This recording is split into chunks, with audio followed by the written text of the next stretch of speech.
जैसा कि मैंने पिछली कड़ी में बताया था कि इस सेशन के अंत में बहुत सी कीमती जानकारियाँ कैथरीन के थ्रू मिली, जिसमें हमारे कार्मिक अकाउंट किस तरीके से कार्य करते हैं और किस तरीके से हम अपने ऋण चुकाते हैं अपने इन कर्म संबंधों के साथ, उसके विषय में देवात्माओं के द्वारा बहुत विशेष जानकारी दी गई। अब यहाँ मैं एग्जैक्टली देवात्माओं के जो शब्द हैं उन्हें बताना चाहूँगी। 7 धरातल हैं, कुल 7, और हर एक धरातल कई तलों से मिलकर बना है। इन तलों में से एक है याददाश्त का तल, जहां आपको अपने विचारों को फिर से याद करने की, उन्हें संजोने की अनुमति है। आप अपने उस जीवन को फिर से देख सकते हैं जो अभी अभी खत्म हुआ है। ऊंचे तलों पर रहने वालों को इतिहास देखने की भी अनुमति है। वो अतीत से सीखकर ज्ञान प्राप्त कर कर हमें सिखा सकते हैं, लेकिन हमारे जैसे नीचे तलों के वासियों को केवल अभी अपना समाप्त हुआ जीवन देखने की अनुमति है। ये कैथरीन के शब्द हैं, लेकिन स्पष्ट तौर पर ये कैथरीन की जानकारी नहीं है, ये देवात्माओं के द्वारा प्रदान की गई जानकारी है। और आगे जो जानकारी निकल के आई जो बहुत महत्वपूर्ण है, कुछ ऐसे ऋण होते हैं जिन्हें चुकाना जरूरी है। अगर उन कर्जों को नहीं चुकाया जाता तो वो अगले जीवन में हमारे साथ जाते हैं, ताकि तब उनका हिसाब किताब पूरा हो सके। आप आत्मिक रूप से कितनी तेजी से तरक्की करते हैं, ये इस बात पर निर्भर करता है कि आपके अपने ऋण चुकाने की गति क्या है। इसीलिए कुछ आत्माएं जो तेजी से अपने ऋण चुकता करती हैं, बहुत तेजी से आत्मिक उन्नति को प्राप्त होती हैं। मनुष्य के रूप में जब आप इस पृथ्वी पर आते हैं, तब भी आप अपने ऋण पूरे करने की ही कोशिश कर रहे होते हैं। अगर आप अपने ऋणों को पूरा नहीं चुका पाते हैं, तो आप रिकलेक्शन के धरातल पर आकर उस आत्मा के वापस आने का इंतजार करते हैं जिसके आप ऋणी हैं, जिसका कर्ज आपको चुकाना है।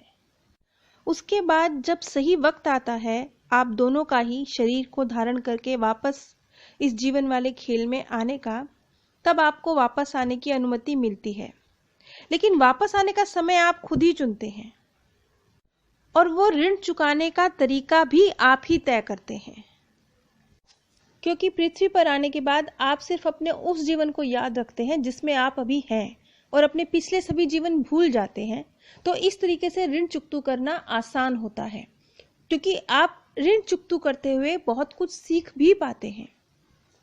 केवल ऊंचे तलों की आत्माएं होती हैं जो अतीत या अतीत से जुड़ी हुई घटनाओं को याद रख सकती हैं, और वो उनसे सीखकर हमें भी सिखा सकती हैं। आगे देवात्माओं द्वारा बताया गया, हमें वापस आने के लिए सभी 7 धरातलों से होकर गुजरना पड़ता है। इनमें से एक संक्रमण का धरातल है। यहाँ आपको प्रतीक्षा करनी पड़ती है। आप अपने अगले जीवन में कौन सा गुण लेकर जाएंगे, ये चीज यहीं पर तय होती है। जैसा कि हम सब जानते हैं कि हम सभी में कोई ना कोई विशेषता तो होती ही है। किसी में कुछ अच्छी होती हैं, किसी में कुछ बुरी भी खासियतें होती हैं। जैसे कोई व्यक्ति बहुत अधिक लोभी है या बहुत अधिक कामुक है। ये चीजें अगर आपने अपने अंदर लास्ट बर्थ में डेवलप करी हैं, तो संक्रमण के इस धरातल पर आपको ये भी मिलती हैं, क्योंकि आपने इन्हें अपने अंदर लोभ को या कामुकता को डेवलप किया है। इसलिए सिर्फ अच्छे गुण नहीं, अगर आपने कुछ गलत गुण अपने अंदर डेवलप कर लिए हैं तो वो भी मिलते हैं। लेकिन ये निश्चित है कि हर हालत में आपको अपना कर्जा तो चुकाना ही होता है, और ये ऋण चुकाने के साथ साथ आपको जो आपके ये अवगुण हैं, इन पर भी विजय प्राप्त करनी होती है।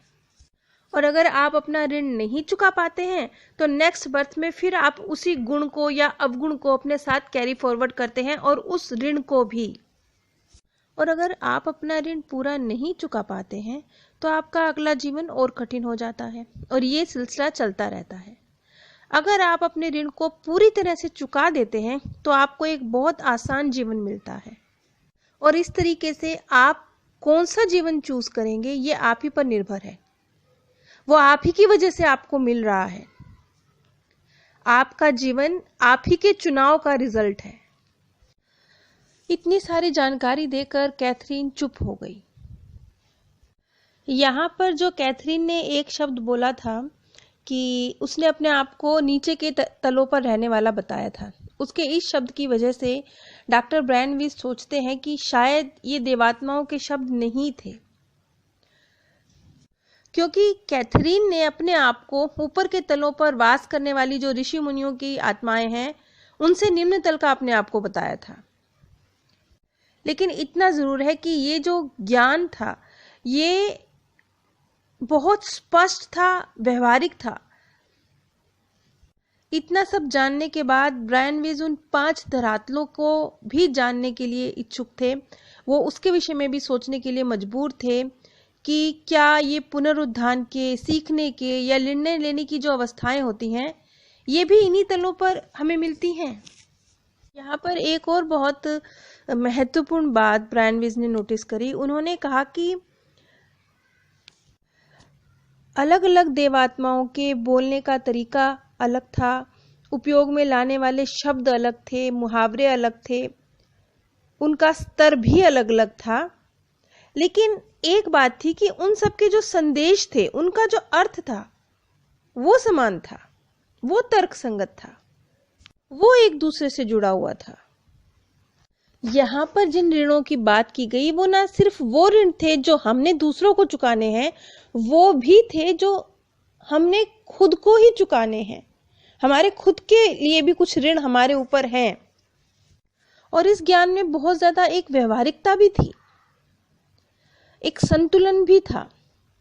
खास तौर पर मौत के भय से मुक्ति मिलना और विश्वास का और एक माफी का भाव डेवलप होना, दूसरों के बारे में कुछ जाने बिना उनके बारे में कोई राय ना बनाने का जो महत्व है उसका पता चलना, और हमारा जो सहज ज्ञान है, अंतर्दृष्टि, उसका बढ़ना, ये सब चीजें बहुत महत्वपूर्ण थी। ये सब समान थी। ये मतलब सभी देवात्माएं जो ज्ञान दे रही थी उनका ये निचोड़, सब जगह जो निचोड़ था, जो उन सब की दी हुई जानकारी का निचोड़, वो एक समान था।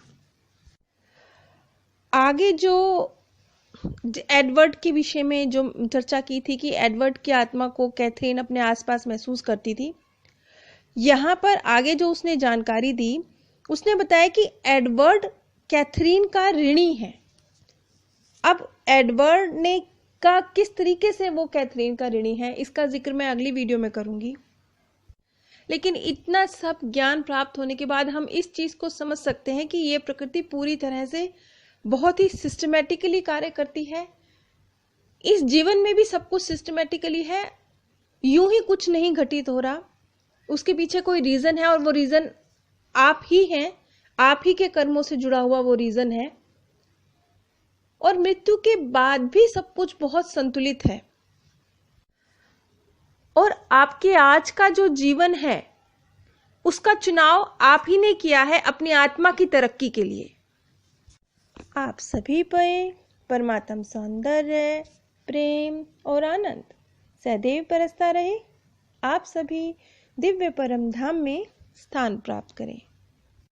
जैसा कि मैंने पिछली कड़ी में